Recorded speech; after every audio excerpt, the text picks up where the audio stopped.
Muy bien, vamos a comenzar entonces la reunión de esta noche y ahí usted puede ver el tema que tenemos para hoy, que es el de las bienaventuranzas. Hablando acerca de las bienaventuranzas, pues ellas están enmarcadas en el Sermón del Monte. Y fíjese que el Sermón del Monte tiene tal vez una o dos curiosidades así en términos generales. Una es de que, por ejemplo, si usted comienza a leer el Sermón del Monte así de corrido, digamos, en lo que sería una lectura normal, ¿vale? Digamos, con los signos de puntuación y con todo eso, a lo sumo lo lee en 20 minutos.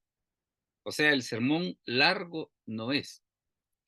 Pero esos 20 minutos son de poder, ¿verdad? Porque ya ve todo lo que contiene, ¿va? Entonces, en ese aspecto se ve de que, el mensaje del Señor en ese aspecto tal vez extenso no era, pero, sí cargado de muchísimo contenido. Otra de las cosas, por ejemplo, que hay quienes dicen respecto del Sermón del Monte, es que el Sermón del Monte es como el rey dando decretos, ¿no? En este sentido, de que, por ejemplo, viene Jesús y dice, oísteis que fue dicho. Y ese oísteis que fue dicho, ¿quién? Moisés, ¿va? Y viene él y dice, mas yo os digo. Imagínense usted con qué autoridad está hablando que todavía le corrige la plana a Moisés, ¿va? Yo le aseguro que a los fariseos y a los escribas eso les debió sonar así como a que les estaban abriendo una herida y les estaban echando sal en la herida, ¿va? Porque y cómo es posible que viene y habla con esa autoridad de incluso corregir lo que Moisés dice. Pero son de las situaciones que precisamente el Sermón del Monte tiene para nosotros. Hablando específicamente de las bienaventuranzas, fíjese que yo estaba escuchando un día una explicación sobre qué es motivar. Y fíjese que según esta explicación dice que motivar es dar un motivo, ¿verdad? Entonces, ¿qué es lo que sucede? ¿Por qué le digo de que motivar es dar un motivo? Ah, bueno, porque dice, bienaventurados los pobres en espíritu. ¿Por qué motivo? Porque de ellos es el reino de los cielos.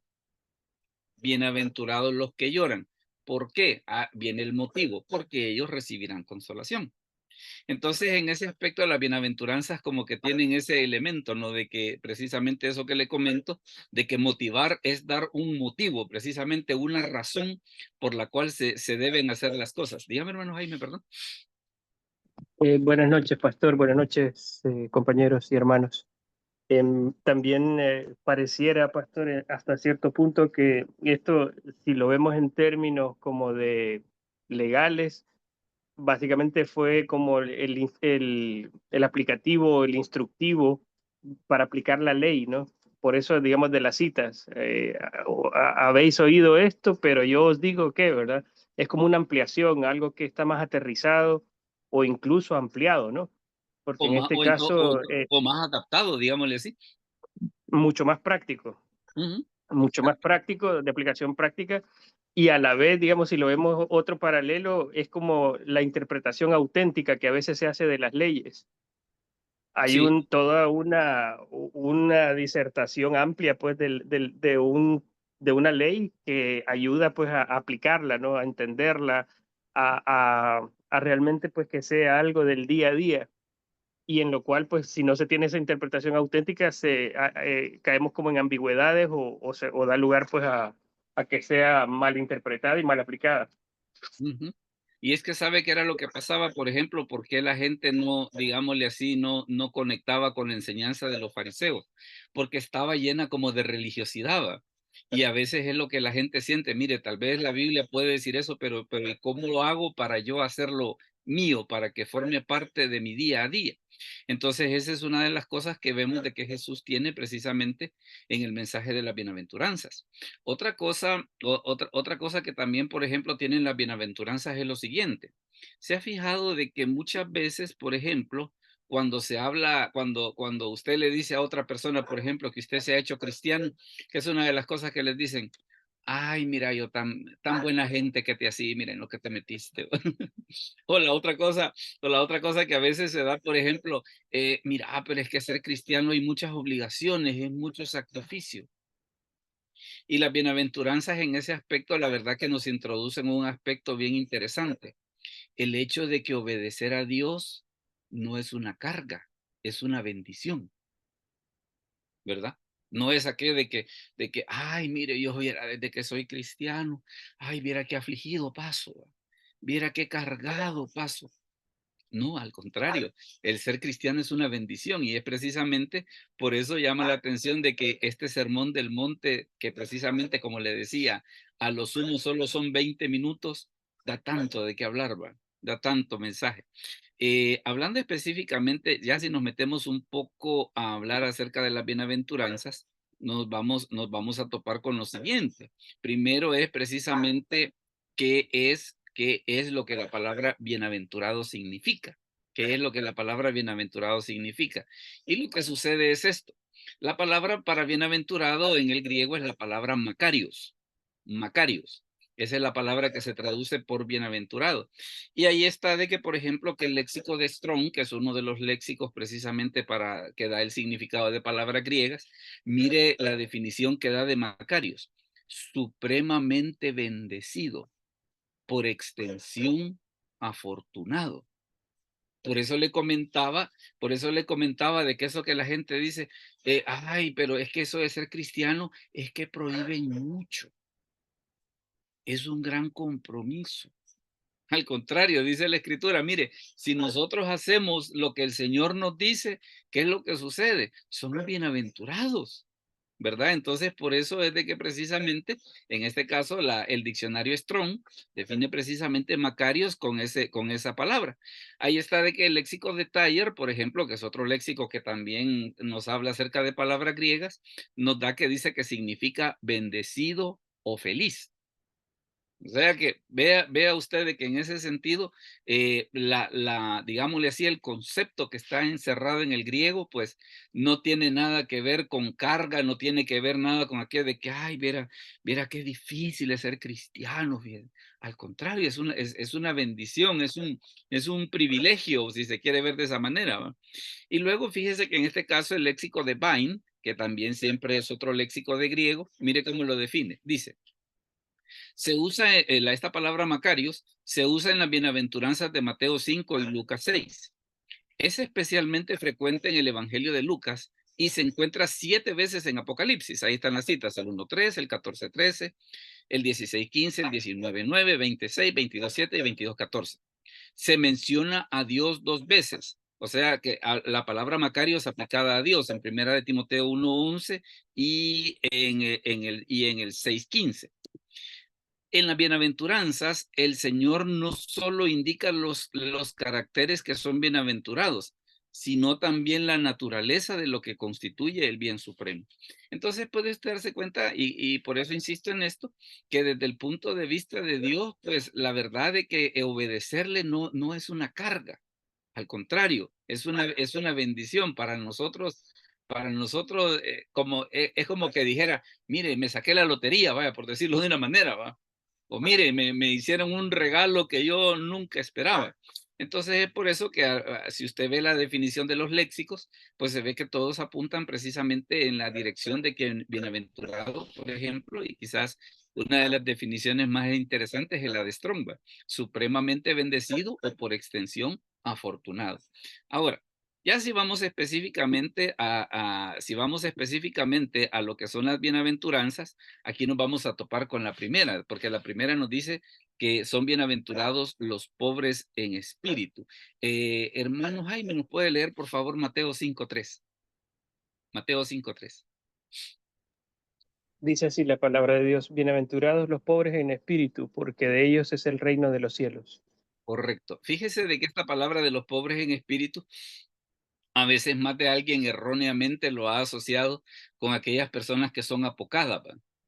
¿Se ha fijado que hay de ese tipo de personas que dicen, no, mire, a mí trate de no involucrarme en ese tipo de cosas porque yo, o sea, yo solo quiero llegar, estar e irme y sin hablar con nadie, ¿va? Entonces, generalmente asocian y equivocadamente, asocian el ser pobre en espíritu precisamente con eso. Pero eso no es ser pobre en espíritu, eso es ser una persona apocada, que es otra cosa totalmente diferente. Ahora, y en este caso, por ejemplo, cuando las escrituras nos dicen que una persona es pobre en espíritu, ¿qué es? Es, fíjese bien, es aquella persona que reconoce su necesidad de Dios. Le repito, ¿qué es un pobre en espíritu? Es aquella persona que reconoce su necesidad de Dios. Ahora, ¿y por qué decimos eso? Mire, por ejemplo, lo que dice el Salmo 34:6. Hermana Gladys, ¿nos lo puede leer, por favor? El Salmo 34:6. Amén. Dice, este pobre clamó y le oyó Jehová y lo libró de todas sus angustias. Correcto. Ahora, quiero hacerle dos observaciones a ese salmo. Es un salmo de David. El rey. ¿Usted cree que el rey humanamente era pobre? No. Humanamente David, siendo rey, no era pobre.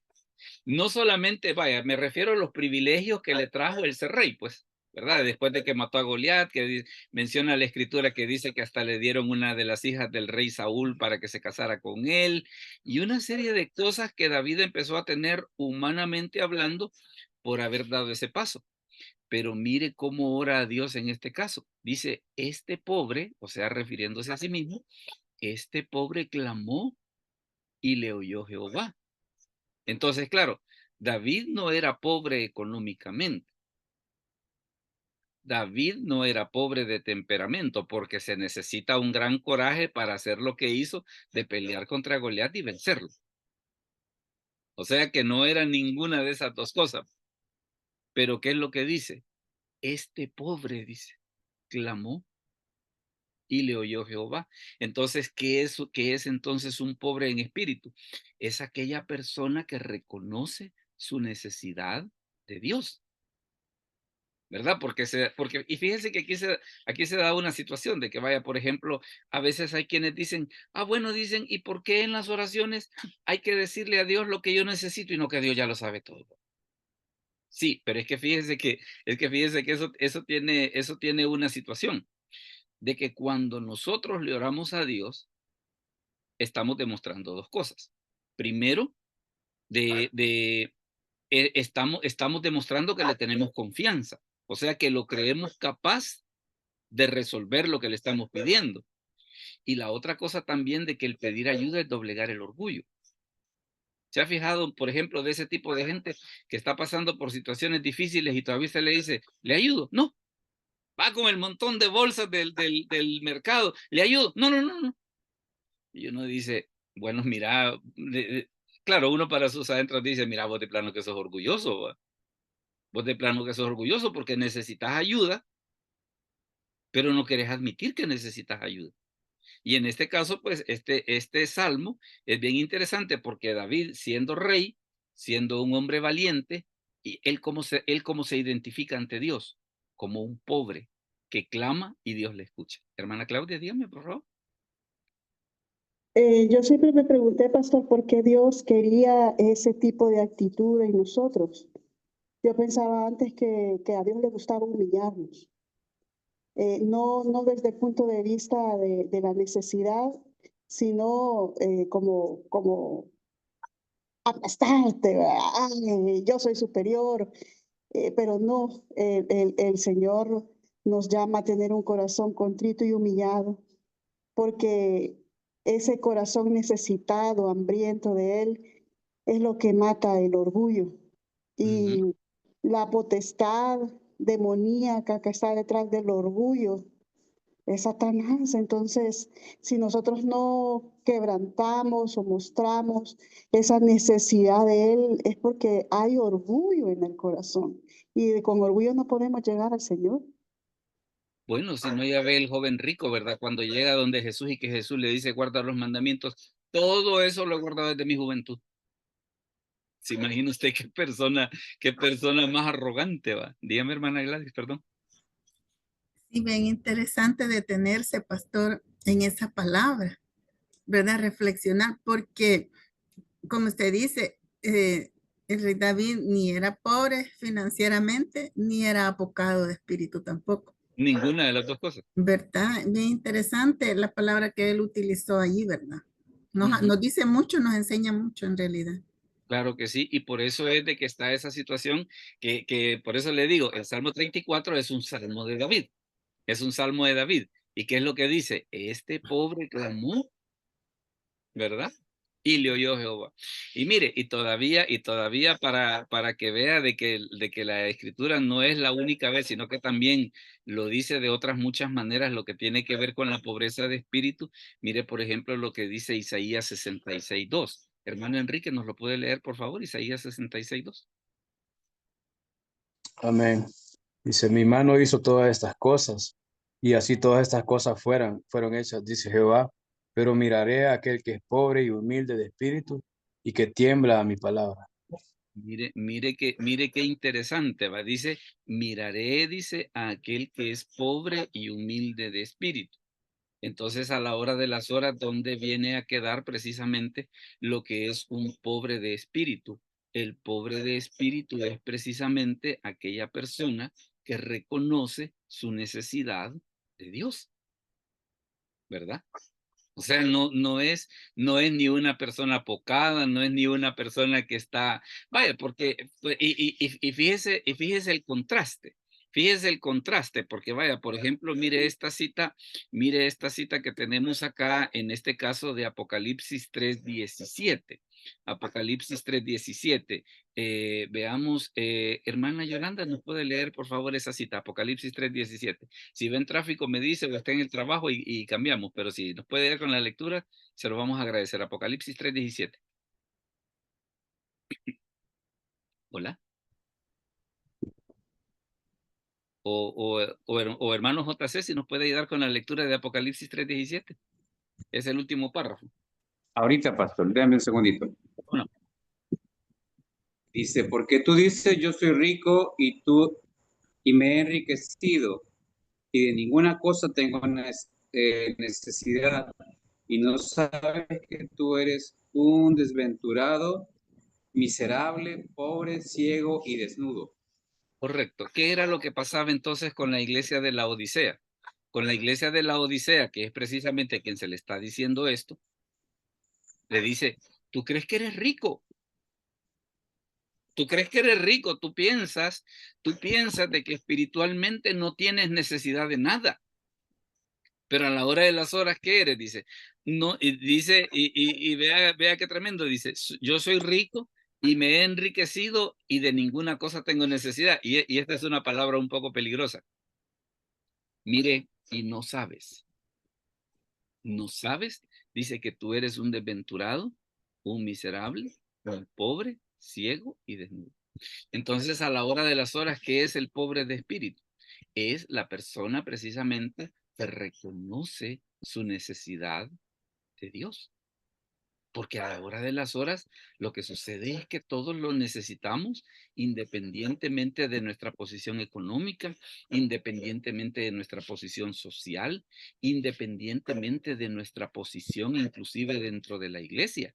Porque dentro de la iglesia a veces se da aquella situación de que, mire, como yo soy el pastor, como yo soy el líder, entonces la gente piensa de que yo no tengo necesidad de Dios como esto. Como estos, porque como yo estoy en un nivel superior, ¿va? Como yo estoy en un nivel superior, entonces se puede caer en el peligro ese de pensar que yo no necesito de Dios. Y la verdad que sí lo necesitamos.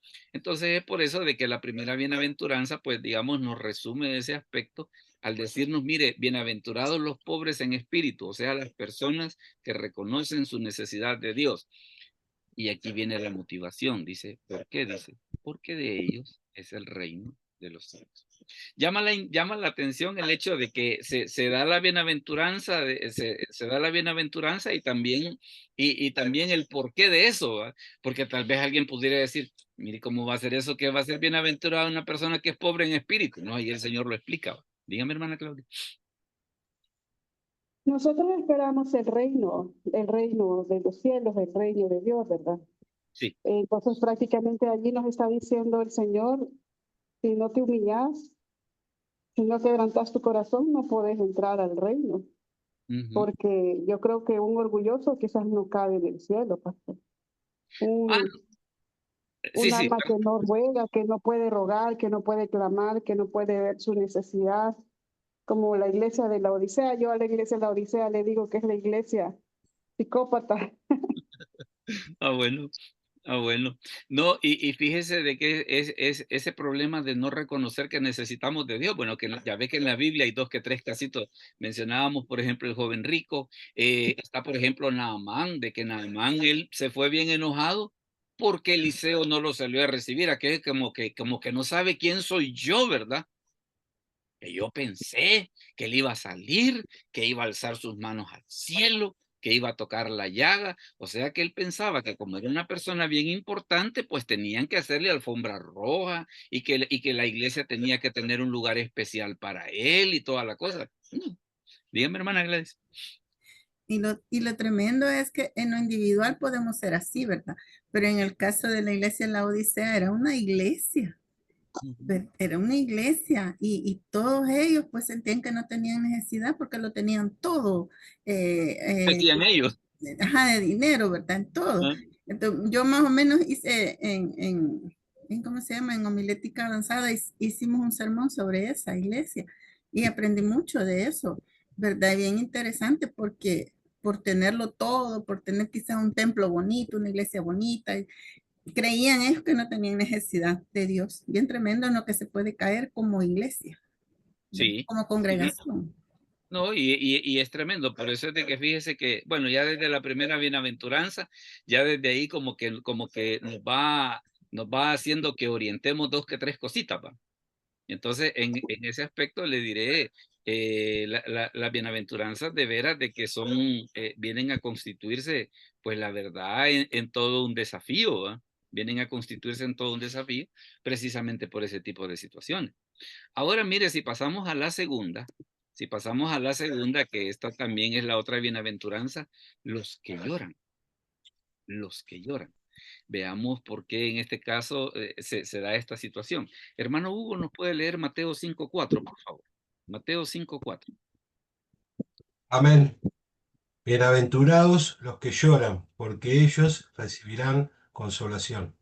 Correcto. Y vea una situación, ahorita que ya estamos viendo esta segunda bienaventuranza, que son situaciones que el mundo diría, ¿cómo vas a ser bienaventurado por eso? Sí, aquello de que cómo vas a hacer eso, cómo va a ser eso que vas a ser bienaventurado por ser pobre en el espíritu o vas a ser bienaventurado por llorar. Pues sí, es que esa es la cosa, que humanamente hablando es una locura, humanamente hablando, pero desde el punto de vista de Dios la cosa es diferente. ¿Verdad? Entonces, claro, es por eso de que visto así nomás como que es un contrasentido, ¿va? En el sentido de decir, bueno, mire, ¿cómo y por qué soy bienaventurado por llorar? ¿Va? Ah, no, mire, nos da el motivo. ¿Por qué? Dice, porque ellos recibirán consolación. Fíjese que en esto de las lágrimas hay 2 que 3 cosillas que también podemos decir esto. Por ejemplo, mire lo que dice acá en el Salmo 42. En el Salmo 42, los versículos del 1 al 3. Salmo 42. Hermana Olga, ¿nos lo puede leer, por favor? El Salmo 42 del 1 al 3.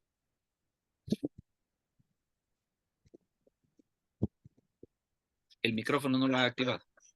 No ha activado el micrófono. Ya lo activé. Ahí Como el ciervo brama por las corrientes de las aguas, así clama por ti, oh Dios, el alma mía. Mi alma tiene sed de Dios, del Dios vivo. ¿Cuándo vendré y me presentaré delante de Dios? Fueron mis lágrimas mi pan de día y de noche, mientras me dicen todos los días, ¿dónde está tu Dios? Correcto. Y otra vez vea otro salmo de David, ¿verdad? Para variar, que nos habla acerca precisamente, fueron mis lágrimas, mi pan de día y de noche. Fíjese que tal vez una de las cosas, y hay varios salmos en las escrituras que en ese aspecto resaltan las luchas que muchas veces David tuvo, y a pesar de ser rey, y a pesar de ser una persona digámosle así, valiente, la verdad de que para todos los problemas que él vivió, otro se hubiera quebrantado por menos de eso. Vaya, yo digo una cosa, a veces cuando alguien dice, ay, que usted no sabe los problemas que yo tengo, yo le haría una pequeña pregunta. ¿Algún hijo lo ha querido matar a usted? Si no, pues creo que no hemos llegado a la cúspide de los problemas, ¿va? Porque ya ve de que a David su propio hijo lo quería matar. Dígame, hermana Claudia. Pastor, Sí. como la bienaventuranza anterior era ver tu estado, ¿verdad? Ver tu necesidad de Dios, ver ese quebrantamiento. Entonces, cuando yo estoy quebrantado y veo mi necesidad, lloro, ¿verdad? Lloro por de ver tan inmerecedores que somos del amor, de la misericordia, que a pesar que lo hemos ignorado, lo hemos dañado, que hemos desobedecido a Él y aún así el amor de Él nos abraza. Lo único que queda en ese momento es llorar, llorar por el pecado, por la ofensa que le hacemos al Señor. Y fíjese que es por eso, por ejemplo, porque usted ve que en las escrituras, cuando habían personajes que se topaban con Dios directamente, por ejemplo, ¿qué fue lo que dijo Isaías cuando lo vio? Me morí, dijo. O sea, para él fue una cosa de que no, ¿y cómo puede ser esto? ¿Va? No, por eso es que no creo yo de que, ¿cómo se llama? Que cuando estemos en la presencia de Dios vamos a decir, hey, mira, fíjate que ahí está Dios, pero vamos a seguir curioseando a ver qué más vemos, ¿va? No, sino que el estar en la presencia de Dios va a ser algo que nos va a tener, pero tan cautivados, que difícilmente, bueno, el escritor de Hebreos dice que Jesús es más sublime que los cielos, así que téngalo por seguro de que, así como decía un profesor mío de teología, ¿va? Que él decía que el cielo no va a ser bonito por las cosas que van a ver ahí, sino que el cielo va a ser bonito porque Jesús va a estar ahí. Eso va a ser precisamente que el cielo sea un lugar bonito. Ahora bien, en este caso, fíjese que con respecto de las lágrimas ocurre una situación. A veces cuando una persona llora, generalmente la persona que no está pasando por la experiencia, generalmente no lo comprende, ¿va? En el sentido de decir, ay, qué dramático. O la otra cosa, qué payaso, mire, que se pone a llorar y todo, como que ni que fuera la gran cosa. Pues sí, pero cuando no sabe qué es lo que está pasando. Por eso, bueno, si no, mire ese caso, por ejemplo, de esa mujer cuando dice la escritura que Jesús estaba en casa de Simón, que llega, empieza a llorar sobre sus pies, le seca con sus cabellos las lágrimas y después derrama un perfume. ¿Cuál fue la actitud de Simón? Si él supiera que la mujer que lástima que no es profeta, porque si fuera profeta supiera que la mujer que le toca es pecadora. Entonces, claro, fíjese que retomando un poco, por ejemplo, lo que decía nuestra hermana Claudia, por ejemplo. Y Jesús lo explicó muy bien. Mira, le dijo, ¿sabes por qué ella llora? Porque mucho ama al que mucho se le perdona. Ella, como tenía un gran pecado y le ha sido perdonado, el agradecimiento que ella tiene es tan grande que lo que a ella se le ha ocurrido es hacer esto, ¿va? Que a ti te parece que es una exageración, que a ti te parece que es teatro, que a ti te parece lo que te pueda parecer, pero ella ha entendido realmente lo que ser perdonado significa. Y por eso es que está llorando. O sea, de que no necesariamente, aunque ya vamos a ver otros casos de lágrimas, no necesariamente quiere decir de que tenemos que estar solamente en tragedia, ¿va? Sino que a veces una persona, precisamente, el hecho de estar en la presencia de Dios, de saber quiénes somos nosotros, de saber que el Señor nos ha recibido con los brazos abiertos, ¿qué es la sensación que produce en nosotros? Lágrimas, ¿verdad? De agradecimiento, de poder decir y pensar que Dios me ama, ¿verdad? Y pensar, y pensar de que, bueno, y Dios sabe quién soy yo, pues es lo más divertido del caso. Dios sabe quién soy yo y me amo. Yo a veces me he puesto a pensar en las experiencias de los apóstoles, ¿va? Ya ve tanto lío que le daban al Señor, ¿va? Y el Señor siempre, ¿y qué es lo que dice Jesús en el Evangelio de Juan? De todos los que me diste, ninguno se perdió. O sea, muy podían ser todo lo que tú querrás, pero yo los cuidé a toditos y todos están ahí. Ese es un motivo por el cual a veces las lágrimas pueden venir, pero mire en este caso, este otro motivo de las lágrimas, Jeremías 9:1. Jeremías 9:1. Hermano Efraín, ¿nos puede leer, Perdón, por favor? pastor. Sí. Jeremías 9:1. Amén, pastor. Jeremías 9:1. Oh, si mi cabeza se hiciese aguas y mis ojos fuentes de lágrimas, para que llore día y noche los muertos de la hija de mi pueblo. Amén, pastor. Fíjese de que a Jeremías pues se le conoce como el profeta llorón, precisamente porque una de las cosas por las que Jeremías lloraba era precisamente por por la situación que estaba viviendo Israel y por el cautiverio que vendría. Bueno, el libro de Lamentaciones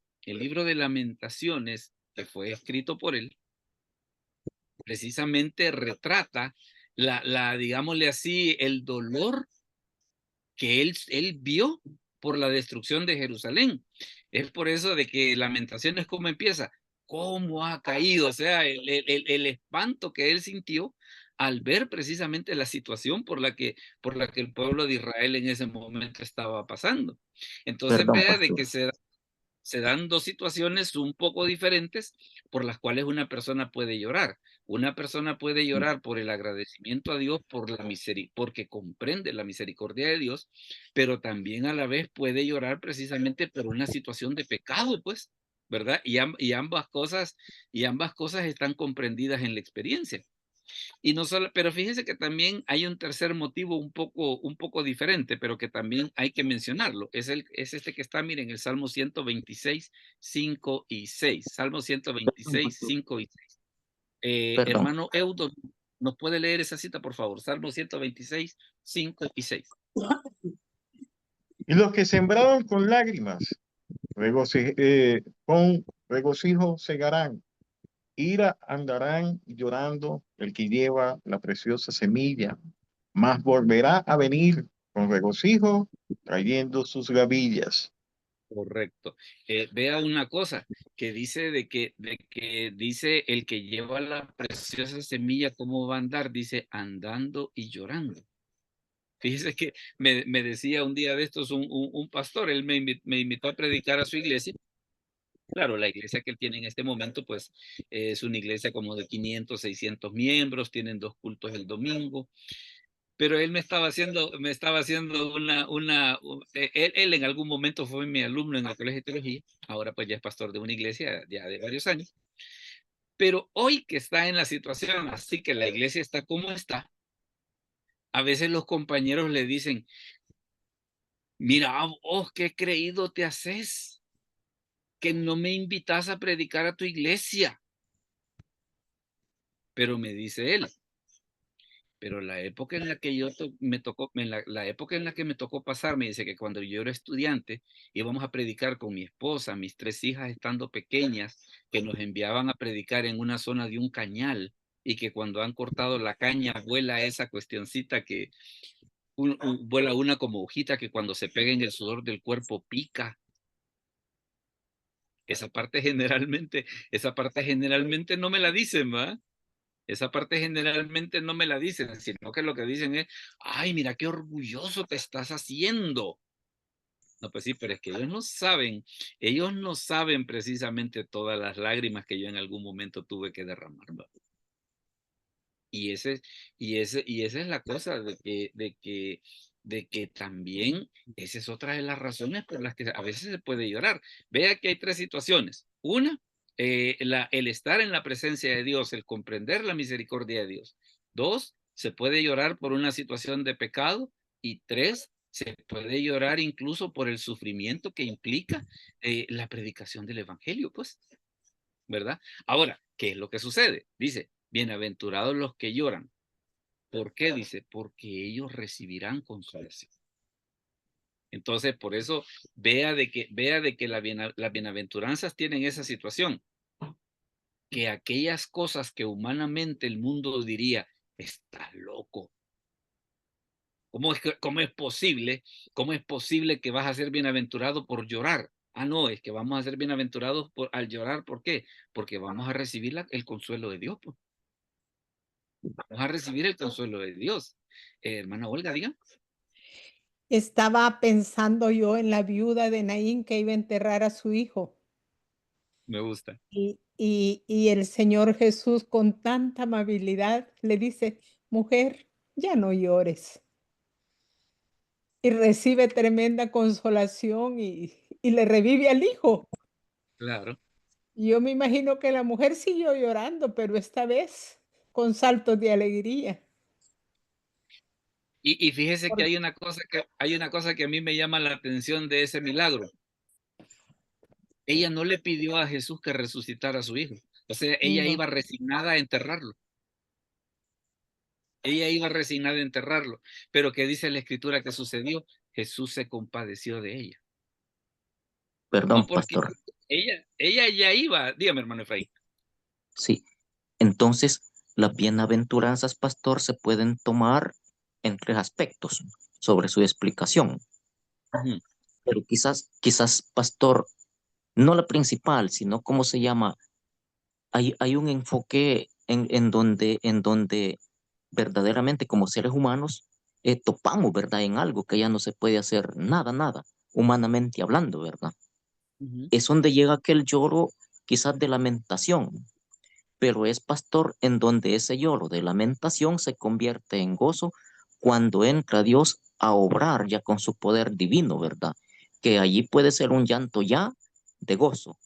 O sea, todo Claro. el contraste del dolor, ¿verdad, pastor? Viene la alegría, que eso Ujú. solamente humanamente hablando no se puede lograr, sino solo lo hace el poder divino. Dios le bendiga, pastor. Y es que fíjese que con esto de las lágrimas ocurre una cosa, porque vaya, nosotros vemos ese pasaje de Juan 11:35 donde dice que Jesús lloró. Está la discusión sobre si por qué lloró, ¿verdad? Porque superficialmente se entiende que lloró porque Lázaro estaba muerto, aunque también está la explicación de que estaba llorando al ver la incredulidad de la gente ante las cosas que él hacía, pero sea la razón por la que sea, estaba llorando. Y le comento esto por lo siguiente, porque yo recuerdo que en una ocasión tuve la experiencia de una persona que había muerto. Y vino alguien y dice, mire, dice, ¿y era creyente? Sí, dijo, sí era creyente. Ah, entonces, ¿por qué lloran? Po? O sea, como que por el hecho de ser creyentes, como que no tendríamos por qué llorar. Po. Como que tendríamos que negar nuestra humanidad y que el cuerpo se conmueve muchas veces ante situaciones como esas. Claro que humanamente hablando, vaya, me decía una persona, por ejemplo, cuando murió su esposo, me dice, yo lloro, me dice, no porque no sepa dónde está, porque el esposo era cristiano. No lloro porque no sepa dónde está. Lloro porque 45 años de matrimonio no se sacan así. ¿Va? Entonces, ¿y por qué vamos a negar la humanidad de que no llore porque esa es falta de fe? ¿Y por qué? ¿A cuenta de qué? ¿A cuenta de qué? No, mire, si la humanidad se conmueve, pues la humanidad se conmueve.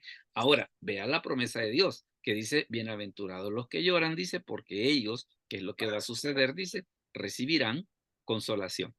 Ahora, si seguimos avanzando siempre en las bienaventuranzas, miren, nos vamos a topar con la otra, los mansos, los mansos. Y mire lo que sucede con esta. Hermano JC, si nos ayuda con Mateo 5:5, por favor. Permítame, pastor. Bueno, No sé si me escuchan. sí, claro. Sí. Bienaventurados los mansos, porque ellos recibirán la tierra por heredad. Muy bien. Hermana Olga iba a decir, perdón. Sí, pero perdone, es del anterior. Es que No, pero dígalo, ¿no? él dice que guarda nuestras lágrimas en su redoma. Sí. Son tan preciosas para él las lágrimas. Y dice que si él nos aflige, también se conduele con nosotros. Yo realmente, cuando pienso en todo eso, me quebranto solo de pensar que una lágrima nuestra es tan especial para el Señor. Y me estaba recordando de una amiga que tomó tanta medicina para la artritis que no podía llorar. Y era tan triste para ella y decía: Olguita, aunque me duela, no puedo derramar una lágrima.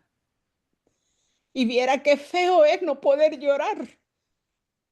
Pero Y ¿por digo, qué el medicamento le producía esa reacción? le secó el lagrimal, Qué curioso se lo eso. secó totalmente. Yo es el único caso que lo he visto y lo vi bien de cerca porque trabajamos juntas, pero no Sí. podía llorar. Y aún poder llorar, yo le digo: gracias a Dios porque podemos llorar ante ti. Ujú. ¿Verdad? Sí. Solo eso, hermano, disculpe porque sé que No, vamos no, contra el tiempo. no, pero fíjese que también una de las cosas que enriquece esto, pues son sus comentarios. No crea que es tanto, no crea que es tanto las explicaciones que, y si no, últimamente, si el tiempo nos comiera, hacemos segunda parte, así que por eso no se preocupe, ¿va? Por eso no se preocupe. Si el tiempo nos comiera, Gloria a hacemos Dios, segunda, gloria a Dios. ¿verdad? Así que en ese aspecto que no le preocupe. Muy bien. Entonces, ¿qué es lo que sucede? Hablando acerca de los mansos, mire qué es lo que sucede. Acá tenemos la bienaventuranza que ya nos la habían leído, que dice: bienaventurados los mansos, dice, porque ellos recibirán la tierra por heredad. Entonces, vea nuevamente cómo se da esa situación de que cosas que el mundo dice: estás loco, ¿cómo vas a ser bienaventurado por ser manso?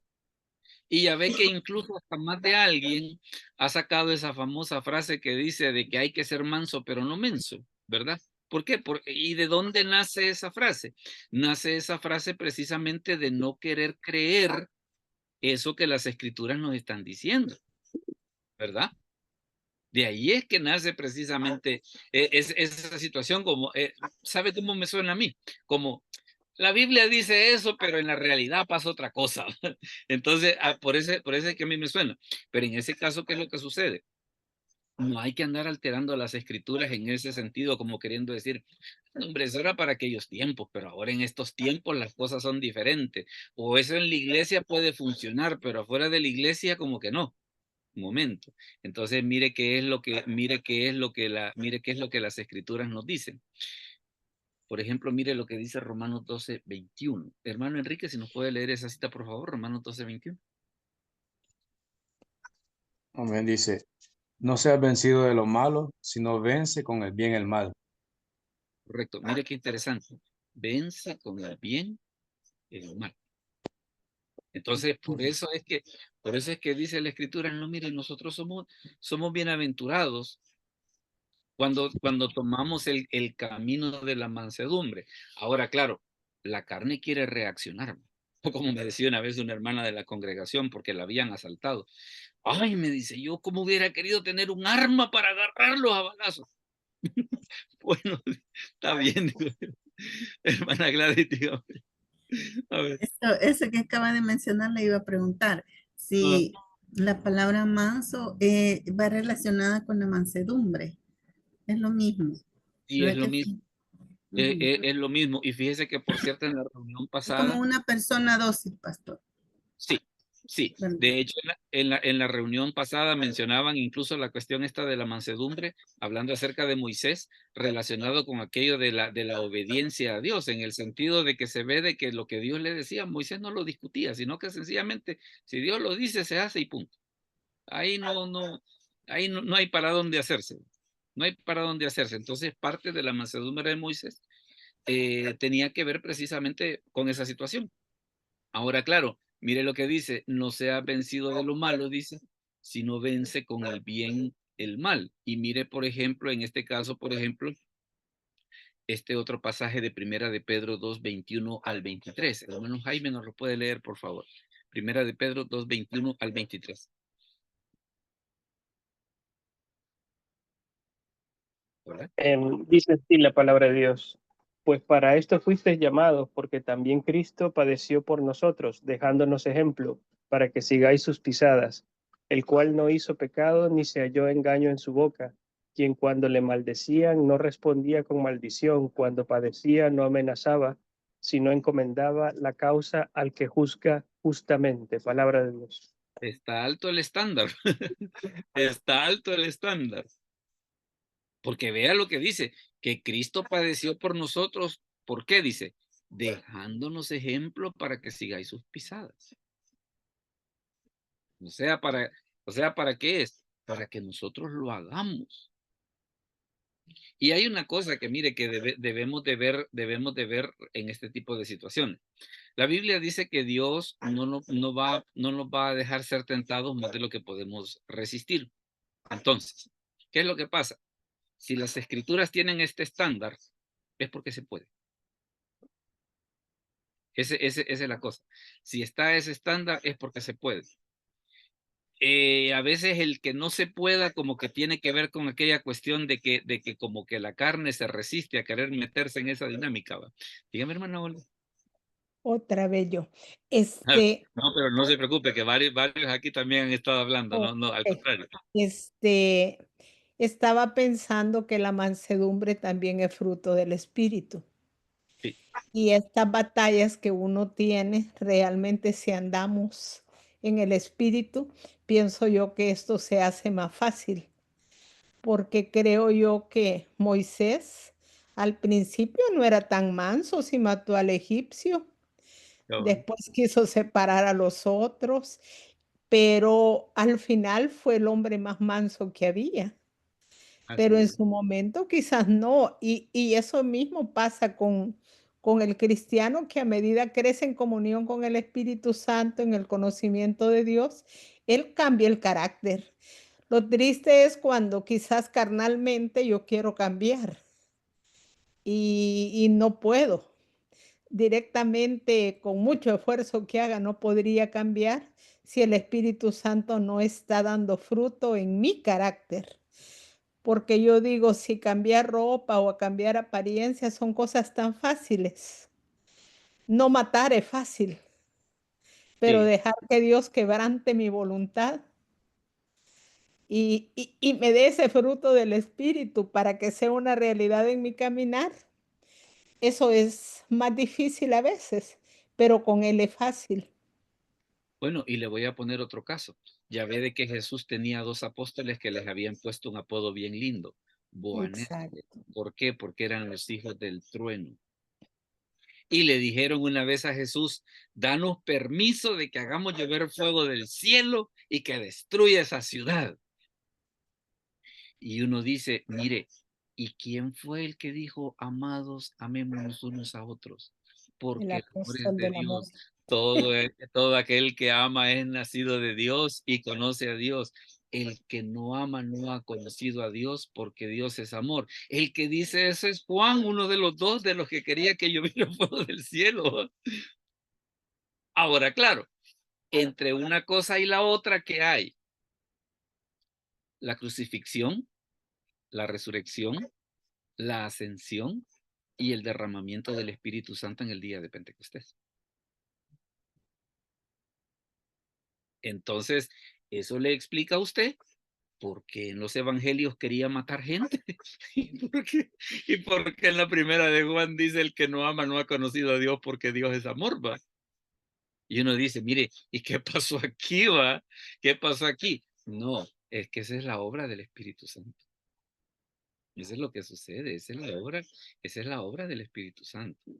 Ahora, claro, el Señor viene y nos da la motivación. Aparte de que el Espíritu Santo produce ese fruto, también nos da la motivación y nos dice, mire, bienaventurados los mansos. ¿Por qué? Dice, porque ellos recibirán la tierra por heredad.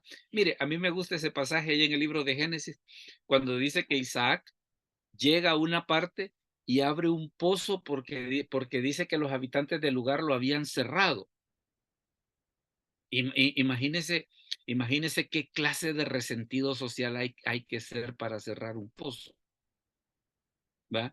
Viene Isaac, lo abre y llegan los habitantes y le dicen, danos el pozo porque el pozo es de nosotros. Y viene Isaac y se lo da. Abre un segundo pozo, se lo vuelven a hacer. Abre un tercer pozo, pero entonces ya no le dijeron nada. A los días lo llegan a ver y le dicen, mirad, queremos hacer pacto con vos. Isaac era una persona que también económicamente tenía mucho poder. O sea, si era de darnos al tú por tú, y Isaac estaba a la altura como para poder resolver el problema de esa manera. Pero ¿cuál fue la manera en la que él, digámosle así, la solución que él encontró? La mansedumbre. ¿Y qué hizo? Eliminó a sus enemigos, haciéndolos sus amigos. Hermano Jaime, dígame, perdón. Pastor, ¿cuál será en griego esa parte que dice, porque ellos recibirán la tierra por heredad? Y se lo pregunto porque, digamos, si interpreto la tierra, este mundo, pues no, como que no tiene mayor sentido. Me imagino pues que debe de ser referencia a algo diferente. ¿Podría usted ampliar eso? Ahorita no lo tengo a la mano, pero le puedo buscar ese dato. Ahora, pero lo que sí le puedo, y eso sí se lo puedo decir ya, es de que el libro de Apocalipsis, por ejemplo, ¿qué es lo que habla? Habla acerca, dice, de nuevos cielos y de nueva tierra en los cuales mora la justicia.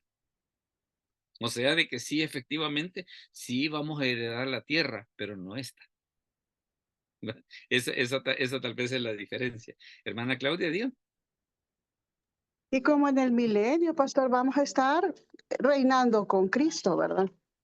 Así es, Y así es. dice que Él nos ha dado herencia. Así es. Entonces en ese aspecto, la verdad de que no tiene nada. Bueno, incluso la palabra que se ocupa en el texto griego, ahorita la estoy consultando, es la palabra ge, o sea, ge, que lo que significa es precisamente eso, tierra.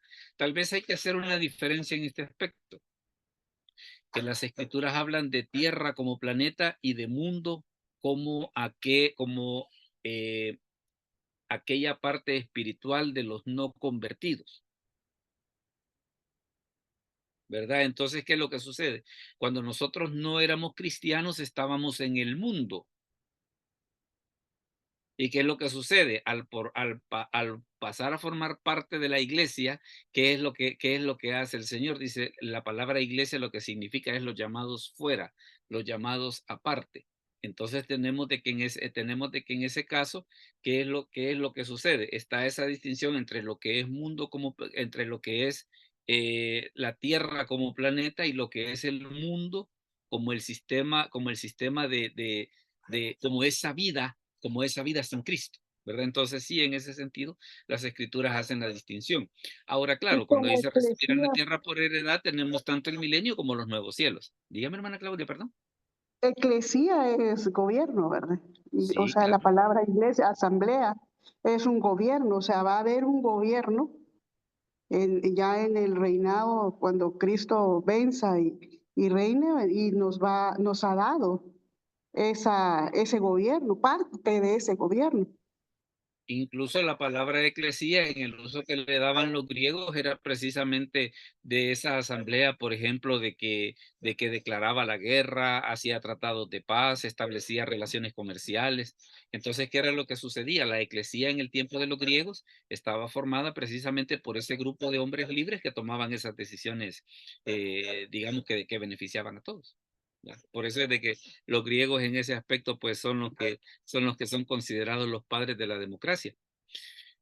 Ahora, ¿qué es lo que sucede? Bueno, ya tenemos la parte de los mansos y ahora mire esta otra. Dice los que tienen hambre y sed de justicia. Los que tienen hambre y sed de justicia. Mire lo que dice Mateo 5:6. Hermano Hugo, si nos lo puede leer, por favor. Mateo 5:6. Amén. Bienaventurados los que tienen hambre y sed de justicia, porque ellos serán saciados. Correcto. Mire qué interesante esta situación. Los que tienen hambre y sed de justicia. ¿Y la justicia de quién? La justicia de Dios.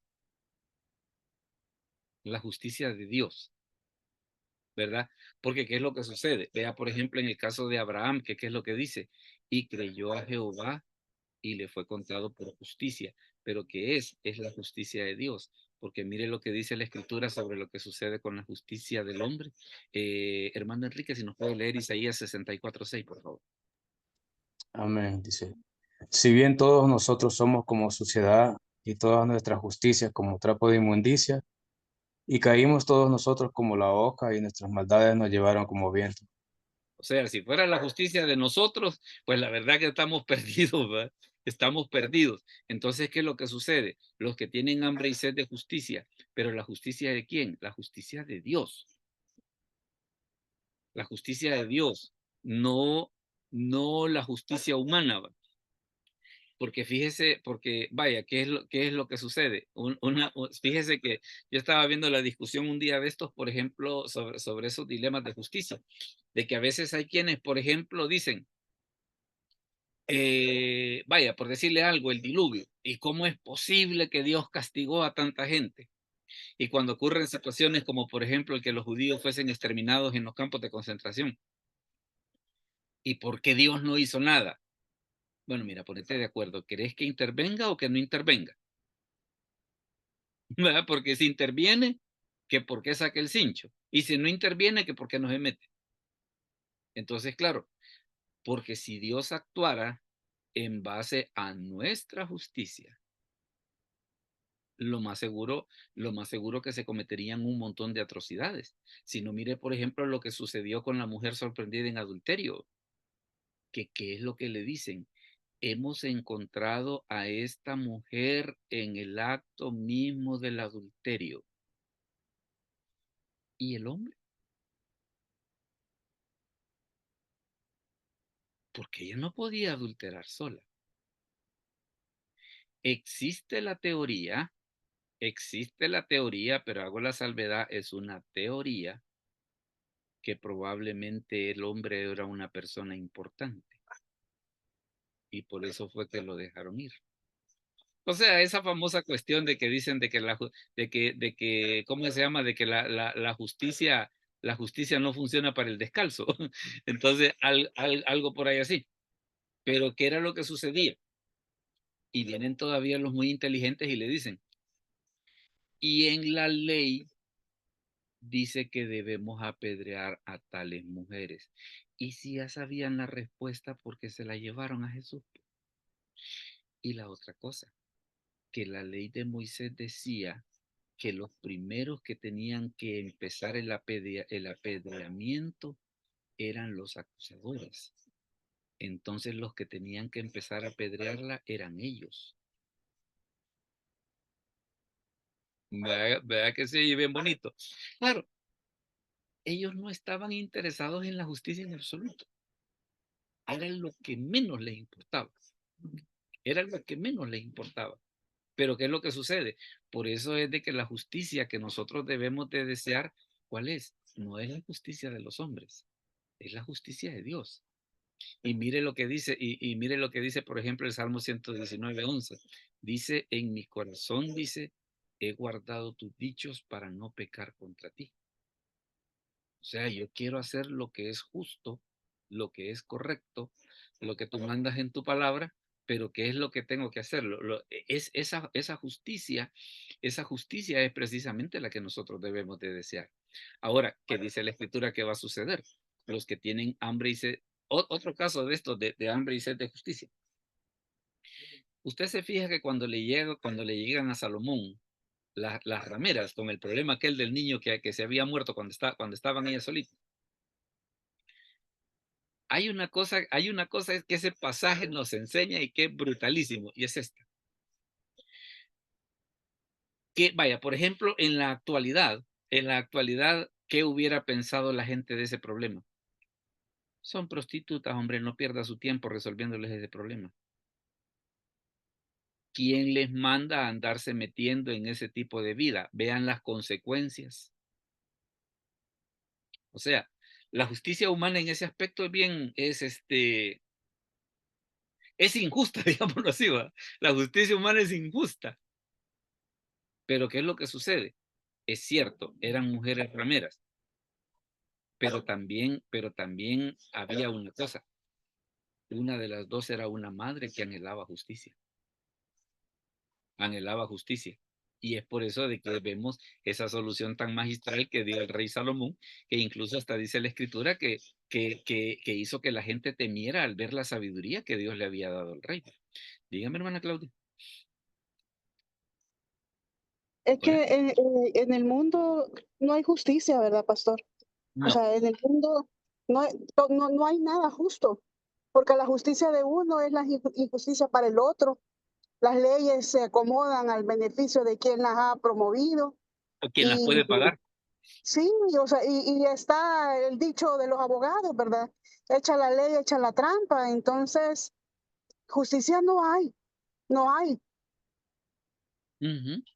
Ahora, ¿qué es lo que sucede? Por eso es de que en este caso, qué es lo que las escrituras no, de qué clase de justicia debemos de tener hambre y sed? De la de Dios, de la de Dios, ¿verdad? ¿Por qué razón? Porque vaya, en el caso este que estábamos hablando de las mujeres que llegaron a ver a Salomón, ¿qué es lo que sucedía? Humanamente hablando, la gente diría, no, pues sí, mire, son prostitutas. Están viviendo las consecuencias de su pecado. Ajá, y eso no, y eso significa que no merecen justicia. No. ¿Por qué razón? Claro, el estilo de vida que ellas llevaban era malo, pero también hay un Dios justo, ¿verdad? Y por eso es de que en ese caso, ¿qué fue lo que hizo Salomón? Tenderle la mano a la que realmente necesitaba justicia. Porque la otra, ¿qué fue lo que dijo? No dijo ni a ella ni a mí que lo partan. Dijo. Esa es justicia humana, ¿no? Esa es justicia humana. Pero la justicia de Dios fue la que Salomón impartió en ese momento. Si seguimos avanzando, mire, tenemos a los misericordiosos. Fíjense que en este caso de los misericordiosos, veamos, hermano JC, si nos puede leer Mateo 5:7, por favor. Mateo 5:7. Hola. O si nos ayuda, hermano Efraín, leyendo Mateo 5:7, que es el pasaje que está en pantalla. Hola, hola. A ver. Amén, pastor. Bienaventurados los misericordiosos, porque ellos alcanzarán misericordia. Correcto. Mire qué tremendo esto. Fíjese que bueno, está esta historia que está ahí en Mateo 18 respecto de una persona que dice que tenía una deuda, le pide paciencia al deudor y el deudor dice que le perdona la deuda.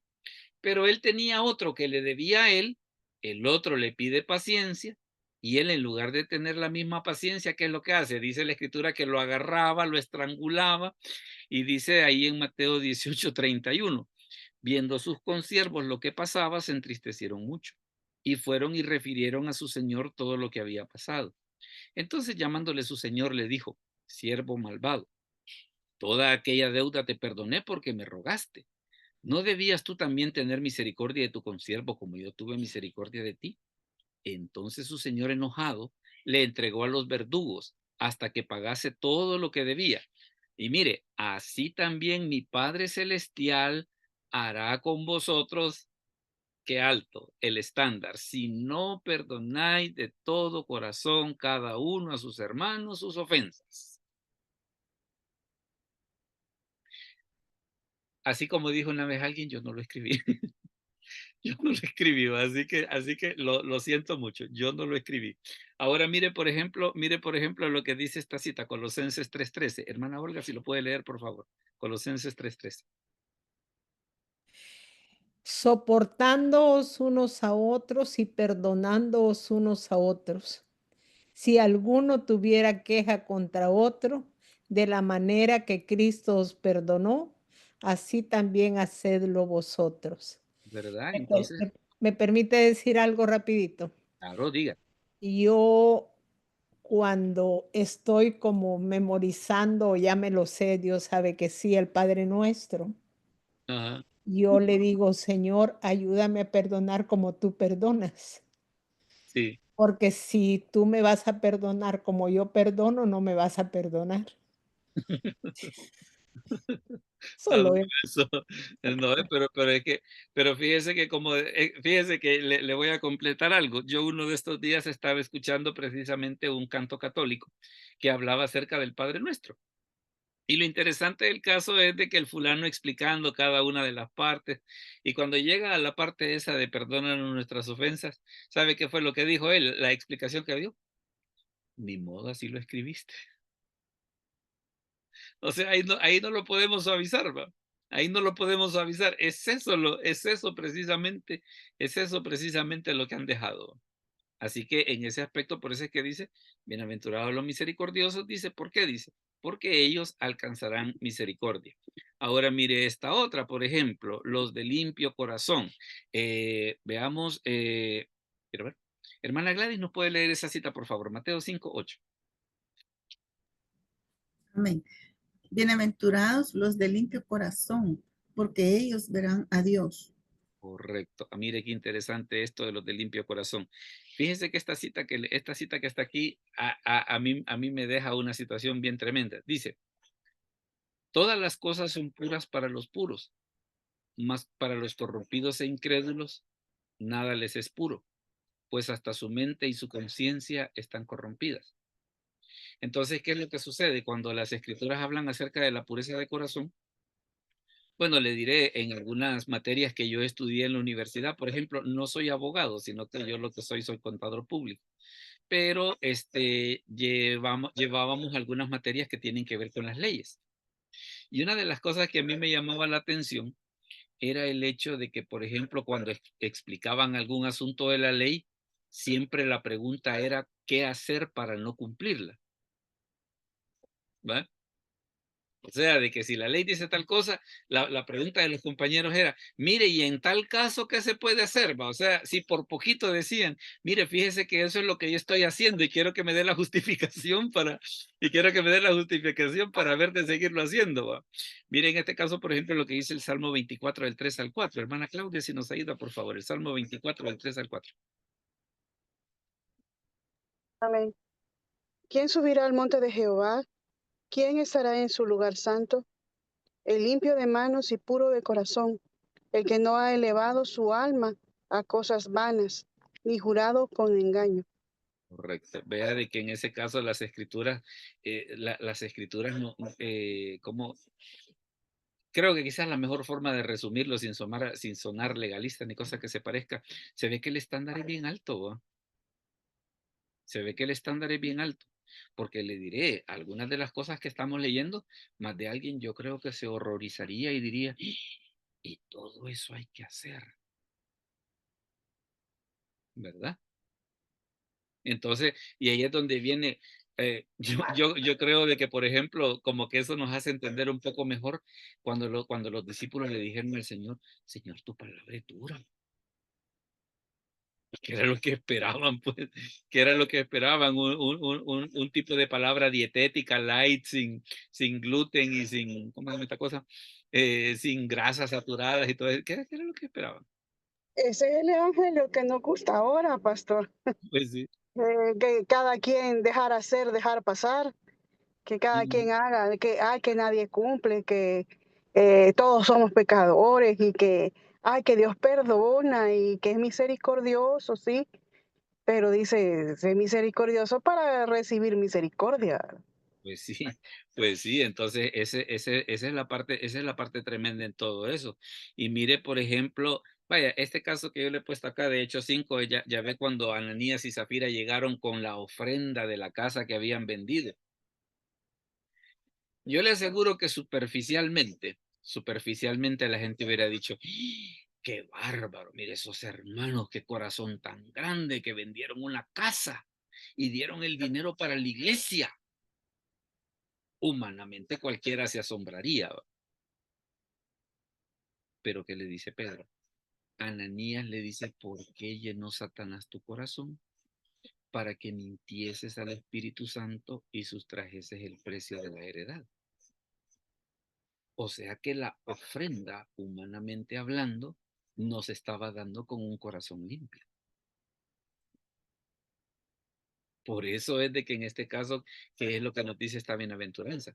Bienaventurados los de limpio corazón. Porque una de las cosas, bueno, en el libro de Proverbios, por ejemplo, ya ve que está esa situación, ¿verdad? Que dice sobre toda cosa guardada, dice guarda tu corazón, dice porque de él mana la vida. O sea, de que es un área muy importante, a la que hay que prestarle atención. Ahora mire, si seguimos en la otra, los pacificadores. Mire, por ejemplo, lo que dice Mateo 5:9. Hermano Jaime, ¿nos puede leer Mateo 5:9? Dice así la palabra de Dios: bienaventurados los pacificadores, porque ellos serán llamados hijos de Dios. Palabra Correcto. de Dios. Mire qué tremendo esto. Bienaventurados los pacificadores. Fíjese que, por ejemplo, las escrituras dicen esto: seguid la paz con todos y la santidad, sin la cual nadie verá al Señor. O sea, no lo da como una opción. De hecho, incluso la palabra esa de seguir en el texto griego significa perseguir. Dígame, hermano Jaime. Pastor, tal vez nada más un comentario, que las bienaventuranzas no son excluyentes, ¿verdad? Podría alguien cumplir varias de ellas y por ende pues también acceder a la recompensa o al consuelo, ¿no? Fíjese que vaya, por ejemplo, en la Biblia Thompson, está bien interesante la manera en la que se ven las bienaventuranzas. Que así como están las bienaventuranzas en la Biblia Thompson, está como que cada una es una grada para llevarnos a un estado superior. Por ejemplo, bienaventurado el pobre en el espíritu, porque de ellos es el reino de los cielos. Pero entonces ahí viene la siguiente grada: bienaventurados los que lloran, porque ellos recibirán consolación. Entonces la manera en la que son representadas ahí son como, digámosle así, como peldaños que nos llevan a un crecimiento espiritual. O sea que como que una es después de la otra. Y O si, qué sabiduría de planteamiento, ¿verdad? Porque sin la pobreza de espíritu, la bancarrota espiritual, lo demás es imposible de acceder. Ajá, es que fíjese que viene a ser así como cuando se estudia en la universidad, ¿va? Que hay materias que usted no puede llevar si usted no lleva el prerequisito. Entonces, ¿cuál es el prerequisito? Ser pobre en espíritu. Ya si soy pobre en espíritu, entonces viene la otra: los que lloran, porque ellos recibirán consolación, y así van colocándose las otras. Entonces, en alguna medida viene a ser eso, como etapas de crecimiento en la vida espiritual, que es necesario ir pasando una detrás de la otra. O sea, no es de que unas sí aplican para mí y las otras no, ¿verdad? Sino que hay que pasarlas todas. Fíjese que, por ejemplo, quiero ver, sí. Hablando acerca de los pacificadores, mire por ejemplo esto que dice acá en Romanos 12:18. Hermano Hugo, si nos lo puede leer, por favor. Romanos 12:18. Amén. Si es posible, en cuanto dependa de vosotros, estad en paz con todos los hombres. Correcto, mire qué tremendo. Vea que dice si es posible. ¿Por qué? Porque hay personas con las que no es posible. Dice si es posible, en cuanto dependa de vosotros. O sea, si está en mis manos, ¿qué es lo que tengo que hacer? Dice, tengo que estar en paz con todos los hombres. Entonces, vea, ahora, una cosa que a mí me llama de esta bienaventuranza, que dice: bienaventurados los pacificadores, porque ellos serán llamados hijos de Dios. Entonces quiere decir de que yo no soy hijo de Dios por tener el carnet de la iglesia. O la gente no va a creer de que soy hijo de Dios porque me ven que voy de corbata y con mi Biblia los domingos a la iglesia. Sí y no. Pero dice, ¿por qué la gente, fíjese, por qué la gente va a decir que yo soy hijo de Dios? Porque soy un pacificador, ¿verdad? O sea, no es aquello de que, mira, yo tengo el carnet de la iglesia. Si me para la policía, yo se los enseño. Y no, es que no es tanto por eso, ¿va? No es tanto por eso. Dígame, hermana Claudia. Hola. Es más que todo para presentar ese carácter, ¿verdad? Porque Jesús es el príncipe de paz.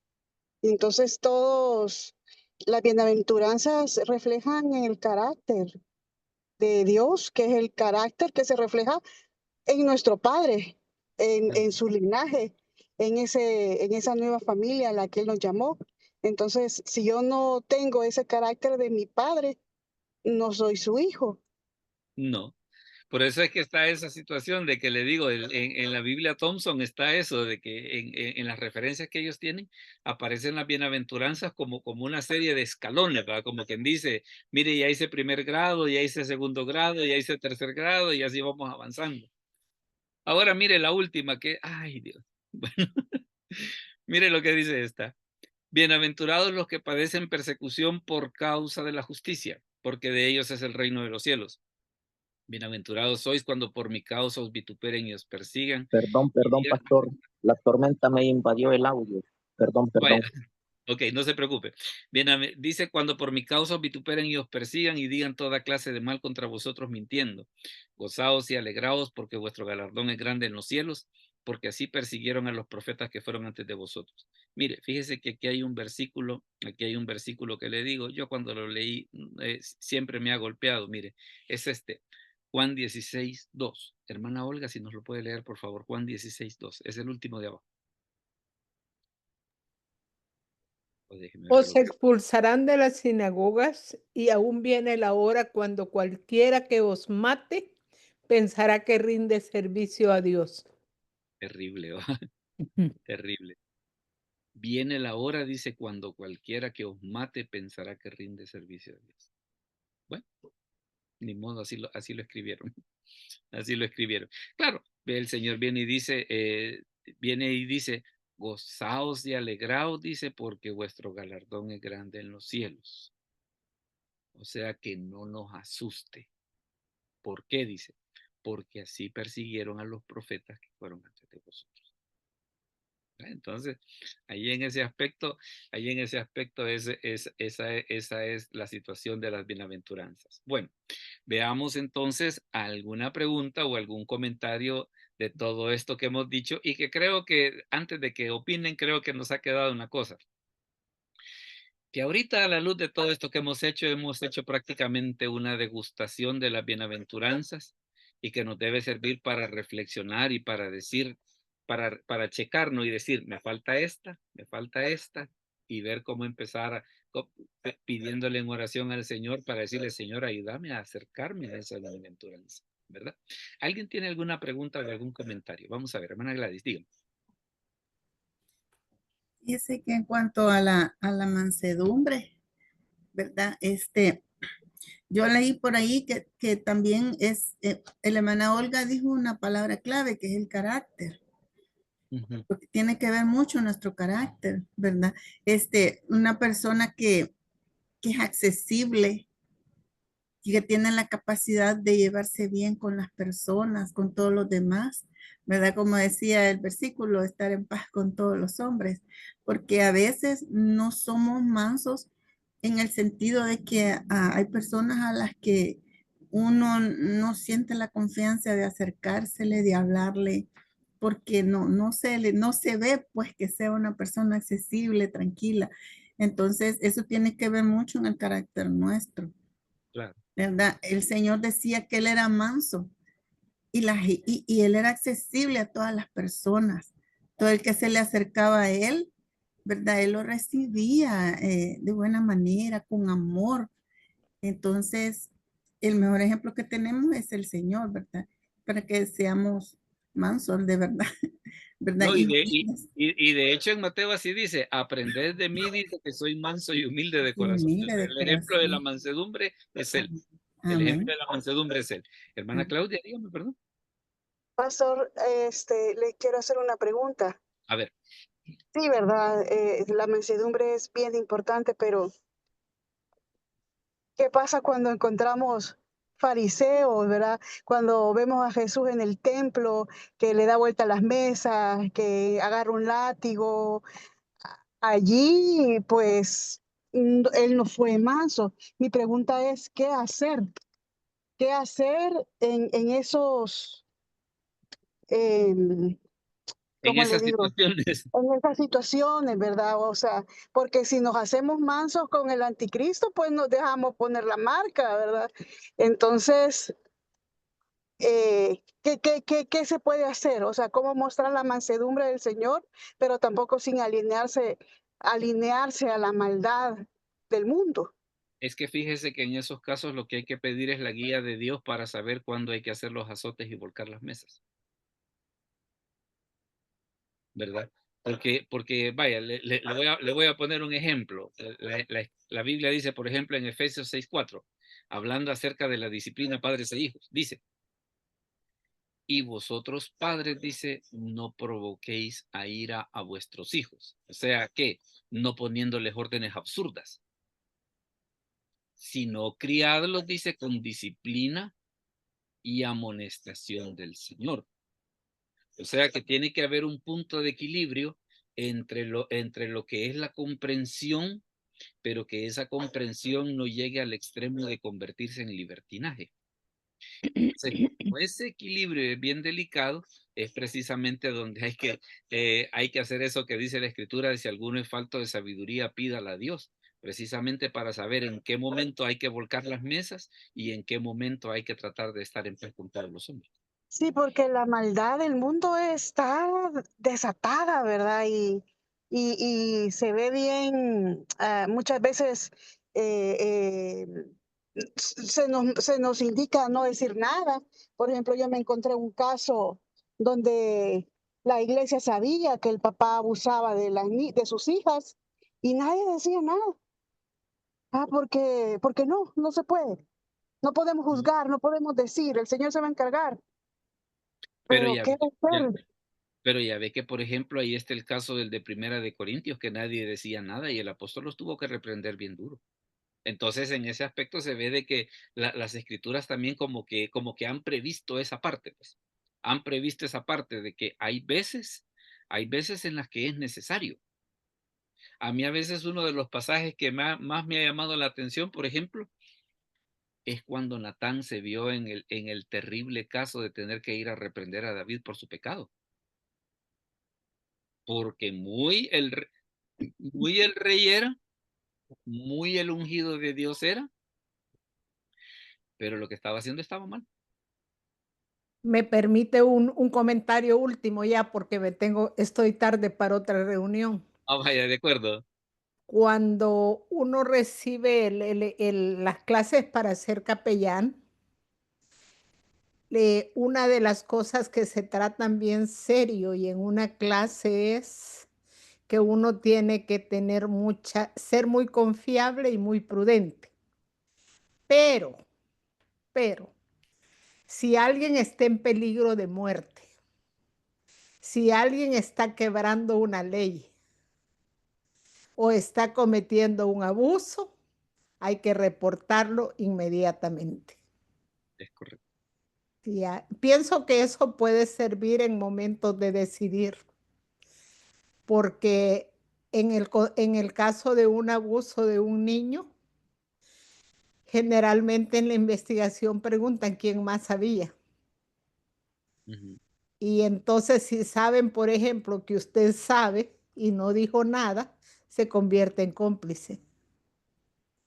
Bueno, Tal vez ahí sirva está. eso. Ujú. Ahí está. Excelente. Ujú. Excelente. Bueno, mire, ahí tenemos unos criterios bien interesantes. Y yo también incluso le agregaría es ¿quién soy yo? ¿Cómo? Si yo soy el pastor, mire, no puedo dejar pasar eso. Si yo soy líder, no puedo dejar pasar eso. Entonces también a los criterios que la hermana Olga nos acaba de mencionar, pues también como que hay que agregarle ese, mire quién soy yo, porque entonces si yo no digo nada, ¿qué es lo que estoy haciendo? Me estoy convirtiendo en responsable, ¿verdad? Me estoy convirtiendo en responsable.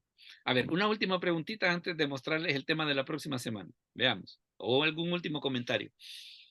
Hermano Enrique, dígame.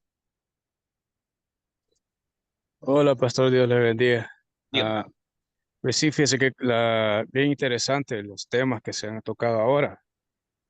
Me parece curioso de que, bueno, la carta de Timoteo que dice que toda la escritura es inspirada por Dios y es útil para enseñar, para corregir, para redarguir, pero en ocasiones uno siempre la dirección la hace para hacia los demás, casi nunca la hace hacia uno, para uno es verse a uno mismo, cómo uno está reaccionando en cuanto a la palabra. Sí.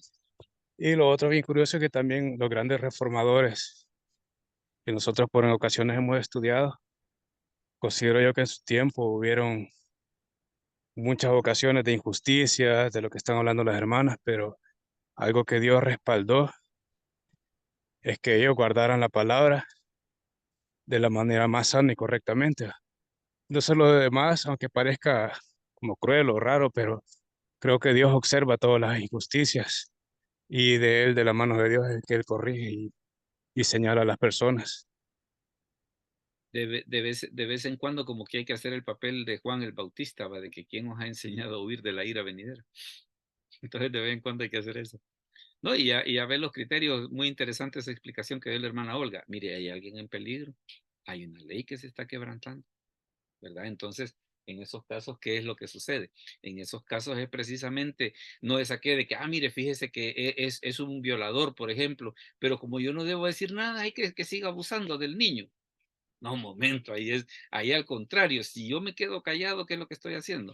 Me estoy haciendo partícipe del pecado. Definitivamente, definitivamente. ¿Estamos bien entonces? ¿Algún último comentario o pasamos a mostrarles el tema de la próxima semana? A ver, hermana Gladys, dígame.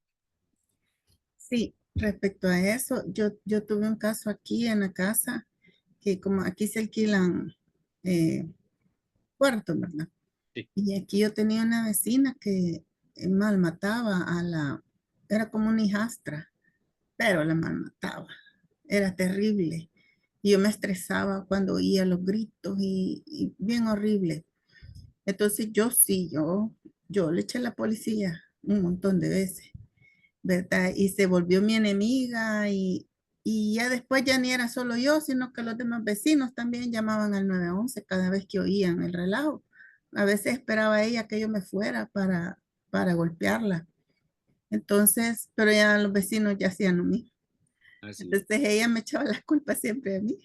Pero bueno, no me daba igual, ¿verdad? Lo importante es que se calmó un poco. Sí es necesario a veces actuar. Y tal vez para los hermanos que están escuchando, la hermana Gladys está en un ministerio en el cual precisamente se brinda apoyo para ese tipo de casos. Así que ella tiene en ese sentido mucha experiencia vivencial sobre en aquellos casos en los que ha habido que Hay que meterse. actuar, hay que actuar, Es deber de, ¿verdad? Y le digo, ella, hay que tal vez un día actuar. de esto vamos a dar ese chancecito para que cuente algunas cositas. Porque las leyes ahí están, pero si no las usamos, es letra muerta. Nosotros le damos vida, Así es. ¿verdad? Bueno, Solo algo que quería decir, a ver, dígame. con el punto de los misericordiosos, como le digo, se abordó también el perdón, ¿verdad? Ujú. De que así como Dios ha tenido misericordia y nos ha perdonado, fíjese que yo hice un sermón y leí algo que me gustó y lo quiero compartir. Y hablaba de que tenemos que ser perdonadores, así como nuestro Padre Celestial nos ha perdonado a nosotros. Y decía el comentario que para Dios perdonarnos a nosotros, Él tuvo que ver morir a su hijo, ¿verdad? En manos de pecadores. Él tuvo que pasar por eso, por ese dolor. En cambio, nosotros para perdonar a alguien, ¿qué perdemos? Dios perdió a su hijo en ese momento, ¿verdad? Lo vio morir y nosotros no perdemos nada. Qué bonito. Y me gustó. Qué bonito, de veras. Y muchas gracias por la opinión, porque de veras está muy buena. Déjeme comentarle cuál va a ser el tema para la próxima semana. Vamos a continuar siempre con las bienaventuranzas, pero en este caso van a ser las bienaventuranzas en el libro de los Salmos, porque también en los Salmos hay otras bienaventuranzas que la otra semana se va a dar cuenta qué bonitas están esas. Así que ese va a ser el tema que vamos a ver la próxima semana. Las bienaventuranzas en los Salmos. Bueno, no me resta más que agradecerles pues el que hayan estado en esta reunión un poco relativamente larga respecto de las otras, pero para poder cubrir todo y poder ver todo este asunto. Así que vamos a orar para terminar. Padre, te damos gracias por este momento, gracias por los hermanos que se conectaron, gracias por aquellos que verán el video posteriormente, porque va a ser de bendición para sus vidas. Gracias por el privilegio que nos das de que sin merecerlo permites, nos utilizas no para que brillemos nosotros, sino para que sea tu palabra la que pueda hacer luz en la vida de las personas. Te lo agradecemos en el nombre de Jesús. Amén. Bueno, muchas gracias, mis hermanos. Dios me los bendiga y nos vemos a la próxima. Gracias, pastor. Saludos a todos, bendiciones. ¿No? Bendiciones.